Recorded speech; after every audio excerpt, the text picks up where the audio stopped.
Bonjour Denise, quel est l'intérêt de découvrir ce livre? Qu'est-ce que tu as ressenti? Voilà. Alors, ce livre, je ne voulais ni le lire, ni le regarder, ni en parler. Mais il y avait un peu de temps d'attente, donc j'ai commencé à jeter un œil et puis à ouvrir une ou deux pages. Tiens, pourquoi pas? Et puis évidemment, je suis doublement intéressée puisque le cancer, je connais. Oh, c'est loin, ça m'apprendra plus rien, c'est pas la peine de le prendre. Quand même, il est bien écrit, c'est clair, c'est aéré, il y a des petits encarts, c'est coloré, c'est court, c'est pas médical. Ah ben, je peux passer un petit peu de temps avec ça.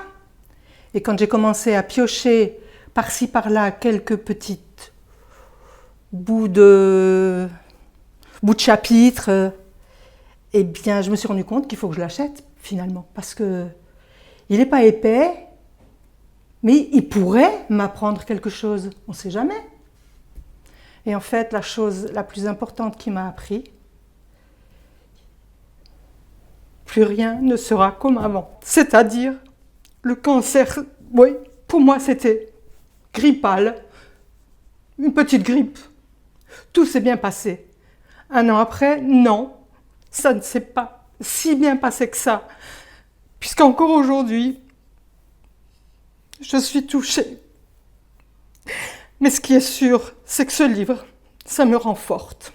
Voilà, c'est tout ce que je voulais dire. Il n'est pas cher, il est bien écrit, il fait sourire aussi, et puis il donne de la force. Voilà. Et à ce qui paraît, t'en as offert plein.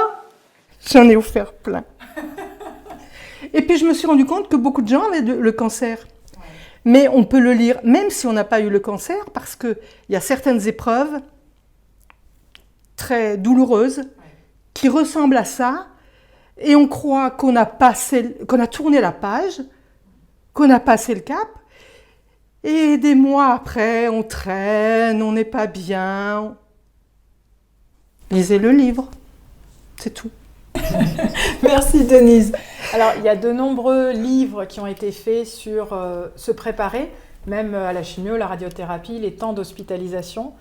Il y a des livres sur vraiment la période d'hospitalisation, ce qui se passe. Et l'intérêt, et c'est pourquoi j'ai accepté de participer à ce livre, c'est que finalement, l'après, j'ai des patients qui me disent « mais moi, j'ai été lâchée ».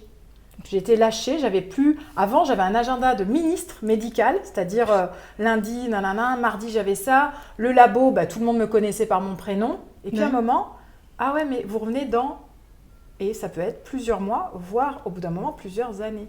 Donc quelque part, oui, c'est positif, mais il peut y avoir un sentiment qui n'est pas simple à gérer, qui prend du temps pour se remettre dans la vie, où la normalité médicale doit changer et devenir... La normalité doit se renormaliser avec le corps que j'ai après, suivant la fatigue que j'ai, le manque de désir que j'ai, le manque de vitalité.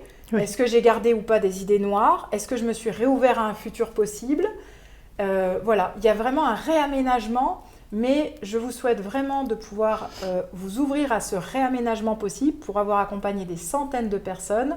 L'après, c'est pas comme avant, mais il y a le comme après, ça se construit et surtout, ça se vit. Parce que moi, je sais qu'il y en a qui continuent à faire du vélo, qui partent en cure, qui achètent des camping-cars, oui, qui profitent encore plus parfois de leurs enfants et de leurs petits-enfants, parce qu'effectivement, peut-être frôler la mort, c'est terrible, mais pour certains, c'est aussi réapprendre à vivre et peut-être même apprendre à vivre. Donc voilà, bonne lecture à tous. Osez partager et merci Denis, je sais que c'était un effort mais je te remercie et à bientôt. Bonne lecture.